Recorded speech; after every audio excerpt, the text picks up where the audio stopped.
Hello everyone. তো সবাই কেমন আছো? আশা করি সবাই ভালো আছো। তো চলো আজকে আমরা গোল্ডেন রুলস অফ অ্যাকাউন্টিং সম্পর্কে জেনে নেব। তো তার আগে গোল্ডেন রুলস অফ অ্যাকাউন্টিং জানার আগে চলো অ্যাকাউন্টিং সম্পর্কে একটু জেনে নিই। অ্যাকাউন্টিং জিনিসটা কি? অ্যাকাউন্টিং হলো একটা সিস্টেমেটিক প্রসেস, যার সাহায্যে আমরা কী করি? রেকর্ড করি। বিভিন্ন ফাইন্যান্সিয়াল ট্রানজ্যাকশানকে রেকর্ড করতে পারবো, ক্লাসিফাই করতে পারবো, সামারাইজ করতে পারবো, and then analyse and interpret করতে পারবো। সব ফাইন্যান্সিয়াল ট্রানজ্যাকশানগুলিকে আমরা কী করতে পারবো? রেকর্ড করতে পারবো। আমরা প্রাথমিকভাবে রেকর্ড কোথায় করি? ইন দ্য বুকস অফ জার্নালে। অ্যান্ড দেন আমরা কী করবো? ক্লাসিফাই করবো। কীভাবে? লেজার অ্যাকাউন্টের মাধ্যমে। আর সামারাইজ করা মানে হলো এখানে ধরো ট্রায়াল ব্যালেন্স করা হলো, অ্যান্ড আদার্স যে account, profit and loss, balance sheet. And লাস্টে আমরা কী করবো? ডাটাগুলিকে অ্যানালাইজ করবো। অ্যানালাইজ করা যেমন like ratio analysis. And then আমরা যে অ্যানালাইজ করলাম তার বেসিসে যখন কোনো ডিসিশন নেব তখন এটাকে বলা হয় ইন্টারপ্রিটিং। ওকে, তাহলে অ্যাকাউন্টিং হলো একটা সিস্টেমেটিক প্রসেস, যার সাহায্যে আমরা বিভিন্ন যে ফাইন্যান্সিয়াল ট্রানজ্যাকশানগুলি হয় সেগুলিকে আমরা কি করতে পারি? রেকর্ড করতে পারি, ক্লাসিফাই করতে পারি, সামারাইজ করতে পারি, অ্যানালাইজ করতে পারি, অ্যান্ড দেন ইন্টারপ্রিটিং করতে পারি। ওকে, এবার আসি চলো গোল্ডেন রুলস অফ অ্যাকাউন্টিং। তো অ্যাকাউন্টিং রুলস প্রথমে সৃষ্টি হয়েছিল দুটো কান্ট্রিজের মধ্যে, একটা ইতালি, একটা আমেরিকা।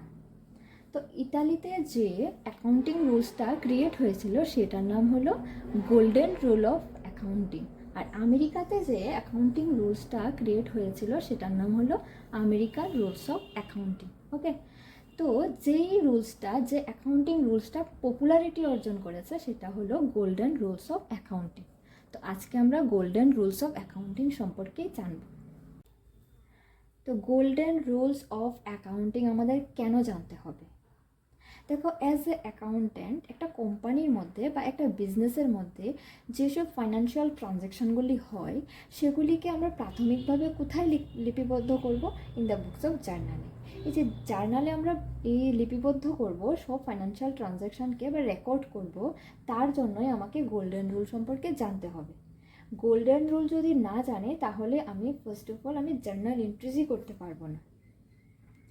তো তার জন্য আমাকে গোল্ডেন রুলস অফ অ্যাকাউন্টিং জানতে হবে। তো গোল্ডেন রুলস অফ অ্যাকাউন্টিং দেখো এখানে কত প্রকার। গোল্ডেন রুলস অফ অ্যাকাউন্টিং 3 প্রকার। 1 নম্বর পার্সোনাল অ্যাকাউন্ট, 2 নম্বর রিয়েল অ্যাকাউন্ট, 3 নম্বর নমিনাল অ্যাকাউন্ট। তো অ্যাকর্ডিং টু গোল্ডেন রুল, এই যে অ্যাকাউন্টিং রুলটা আছে, অ্যাকাউন্টিং রুলসটাকে 3 ভাগে ভাগ করা যায়। কোন রুল অনুসারে? গোল্ডেন রুল অনুসারে। গোল্ডেন রুল অনুসারে অ্যাকাউন্টিং রুলটাকে 3টা ভাগে ভাগ করা যায়। একটা হলো পার্সোনাল অ্যাকাউন্ট, একটা হলো রিয়েল অ্যাকাউন্ট, একটা হলো নমিনাল অ্যাকাউন্ট। ওকে, এবার আমাকে জানতে হবে যে পার্সোনাল অ্যাকাউন্টটা অ্যাকচুয়ালি কী। দেখো, পার্সোনাল কথাটার মধ্যে পার্সন কথাটা আসছে, মানে কোনো ব্যক্তি বোঝাচ্ছে। তো কোনো ব্যক্তির নামে যদি তুমি অ্যাকাউন্ট খোলো দেন সেটা পার্সোনাল অ্যাকাউন্ট হবে। যেমন আমি এখানে লিখেছি রাম অ্যাকাউন্ট, রাম শ্যাম যাই হোক এখানে পার্সোনাল অ্যাকাউন্টের মধ্যে আসবে। অ্যান্ড দেন ধরো কোনো অর্গানাইজেশনের নাম বা কোনো কোম্পানির নাম হলেও সেটা পার্সোনাল অ্যাকাউন্টে ধরা হয়।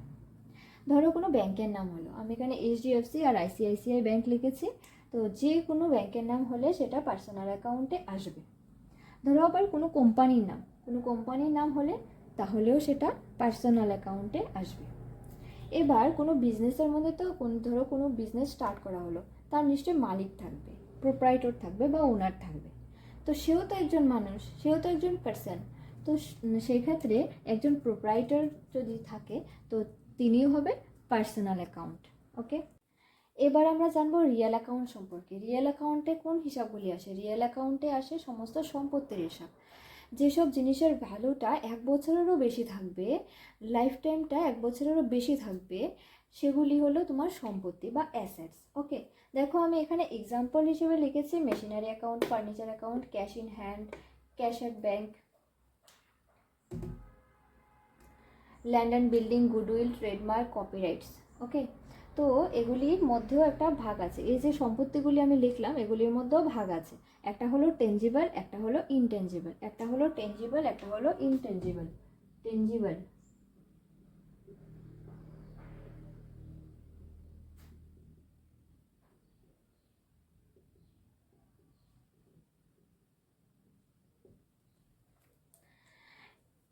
এবার দেখো টেনজিবল কোনগুলি, যেসব সম্পত্তিকে আমরা কি করব, চোখে দেখতে পারবো আবার স্পর্শও করতে পারবো। যেমন মেশিনারি, তুমি ধরো মেশিনারি কিনেছো, তোমার কাছে মেশিনারি এসেছে, তো মেশিনারিটাকে তুমি স্পর্শ করতে পারছো, আবার চোখেও দেখতে পাচ্ছ, তো এটা তোমার সম্পত্তি। কিন্তু কোন ধরনের সম্পত্তি, সেটা টেনজিবল। ফার্নিচার, ফার্নিচারকেও তুমি চোখে দেখতে পাচ্ছ, আবার তুমি স্পর্শও করতে পারছো, তো ফার্নিচার হবে টেনজিবল। ক্যাশ ইন হ্যান্ড, তোমার হাতে ধরো ক্যাশ টাকা আছে, তো তুমি ক্যাশ টাকাকে তুমি কি চোখে দেখতে পাচ্ছ? অবশ্যই, আবার স্পর্শও করতে পারছো, তো এটাও হবে কি টেনজিবল, এটাও tangible, tangible, tangible. Cash at bank, সেটাও tangible. Land and building, land and building tangible. এবার আসো গুডউইল, ট্রেডমার্ক আর কপিরাইটে। দেখো গুডউইল, গুডউইলটার বাংলা মিনিং কি? গুডউইল হলো সুনাম। এবার এটা ইনটেনজিবল অ্যাসেটস। কিভাবে? ধরো এখানে দুটো কোম্পানি নিচ্ছে, এ আর বি কোম্পানি। ধর এ কোম্পানি বি কোম্পানিকে অ্যাকোয়ার করবে, মানে কিনে নেবে। তো এবার বি কোম্পানি ডিমান্ড করেছে যে তাকে 5 লাখ টাকা দিতে হবে। সেই সময় সি কোম্পানিও বলছে যে আমাকে অ্যাকোয়ার করলে 3 লাখ দিয়ে হয়ে যাবে। দেন এবার এ কোম্পানি কী করবে? সি কোম্পানিকে অ্যাকোয়ার করবে না বি কোম্পানিকে অ্যাকোয়ার করবে? দেখো বি কোম্পানি মার্কেটে পপুলারিটি বেশি, মানে তার সুনামটা বেশি মার্কেটে। তাহলে যে কোম্পানির সুনাম আছে সেই কোম্পানিকে আমরা নিশ্চয়ই অ্যাকোয়ার করব। টাকা বেশি গেলেও সেই কোম্পানিটাকে আমরা অ্যাকোয়ার করতে চাইবো, কারণ মার্কেটে এর পপুলারিটি বেশি। তাহলে এই যে এ কোম্পানিটা বি কোম্পানিকে অ্যাকোয়ার করছে 2 লাখ টাকা বেশি দিয়ে, মানে সি কোম্পানিকে যদি সে অ্যাকোয়ার করতো তাহলে 3 লাখ টাকা দিয়ে হয়ে যেত, কিন্তু বি কোম্পানিকে যখন অ্যাকোয়ার করছে তাকে আরও 2 লক্ষ টাকা বেশি দিতে হচ্ছে। তাহলে এই যে এক্সট্রা 2 লাখ টাকা দিয়েও বি কোম্পানিকে অ্যাকোয়ার করতে রাজি হয়ে গেছে, সেটা কিসের জন্য? ওই বি কোম্পানির গুডউইলের জন্য। তাহলে বোঝা গেছে গুডউইল ব্যাপারটা কি। তো গুডউইল হলো ওই যে বি কোম্পানি, তার সুনাম, তার কি একটা অ্যাসেটস।